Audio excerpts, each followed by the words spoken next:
মাননীয় প্রধানমন্ত্রী তারেক রহমানের কাছে আমার দাবি, আমাদের ছেলেমেয়ের বিয়ে শাদী হয় না, আমাদের শব্দ দোষ না, আমরা ছেলেমেয়ের বিয়ে পড়ালেখা করতে পারে না, আমাদের বাড়িতে কোনো নেওমান আসলে নেওমান থাকে না, প্রতিবন্ধী হয়ে থাকা।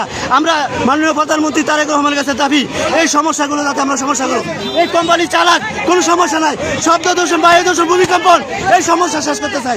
শব্দ দূষণ, বায়ু দূষণ, ভূমিকম্পন, এই তিনটা সমস্যা আমরা ভুগতেছি। আমরা আজকে দীর্ঘ 10 বছর ধরে এই আমার কোম্পানি নির্যাতন করতেছে, আমরা বাঁচতে পারতেছি না।